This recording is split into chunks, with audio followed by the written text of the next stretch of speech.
एक समय की बात है जब पृथ्वी विभिन्न राजाओं द्वारा भारी सैनिक बल के कारण दब गई थी। ये राजा वास्तव में असुर थे, लेकिन राजकुल का दावा करते थे। इस समय पूरे संसार में हलचल मच गई और पृथ्वी की अधिष्ठात्री देवी भूमि, जो असुर राजाओं के कारण उत्पीड़ित थी, अपनी पीड़ा की शिकायत लेकर ब्रह्मा जी के पास गई। भूमि ने गाय का रूप धारण किया और अपने आंसुओं के साथ ब्रह्मा जी के सामने उपस्थित हुई। वह दुख से व्यथित थी और भगवान की कृपा पाने के लिए रो रही थी। पृथ्वी ने अपनी स्थिति का वर्णन किया। यह सुनकर ब्रह्मा जी को अत्यंत दुख हुआ और वे तुरंत क्षीरसागर निवास भगवान विष्णु के पास जाने के लिए निकल पड़े।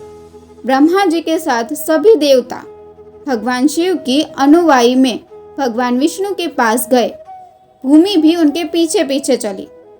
क्षीरसागर के तट पर पहुंचकर ब्रह्मा जी ने भगवान विष्णु से प्रार्थना की। वैदिक मंत्रों में पुरुषोक्त नामक एक विशेष प्रार्थना होती है। सामान्यतः देवता पुरुषोक्त का उच्चारण करके भगवान विष्णु को नमस्कार करते हैं। ब्रह्मा जी ने ध्यान मग्न होकर भगवान विष्णु से प्रार्थना की।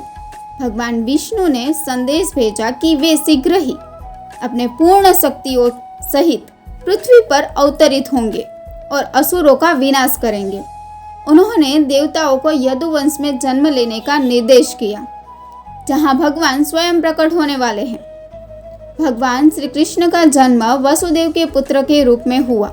उनके अवतरण से पहले सभी देवता और उनकी पत्नियां पृथ्वी पर विभिन्न परिवारों में प्रकट हुए ताकि भगवान के धर्म कार्य में मदद कर सकें। यदुवंशी राजा सूरसेन मथुरा देश और सूरसेन प्रदेश पर शासन करते थे। मथुरा यदुवंश के राजाओं की राजधानी बन गई थी। एक समय वसुदेव देवकी के साथ विवाह के बाद घर लौट रहे थे। देवकी के पिता देवक ने अपनी बेटी को पर्याप्त दहेज दिया था। इस समय कंस अपनी बहन देवकी और वसुदेव के रथ के घोड़े की लगाम पकड़कर रथ चला रहा था। अचानक एक आकाशवाणी हुई कि देवकी का 8वां पुत्र कंस का वध करेगा। यह सुनकर कंस ने देवकी को मारने का प्रयास किया, लेकिन वसुदेव ने समझदारी से कंस को शांत करने का प्रयास किया। वसुदेव ने कहा कि देवकी से उसे कोई खतरा नहीं है और भविष्य में जो बच्चे होंगे उन्हें वह कंस को सौंप देगा। कंस ने वसुदेव की बात मान ली और देवकी की जान बख्श दी। समय के साथ देवकी ने 8 पुत्रों और 1 पुत्री को जन्म दिया। वसुदेव ने अपने वचन का पालन किया और प्रत्येक नवजात को कंस के पास ले गए।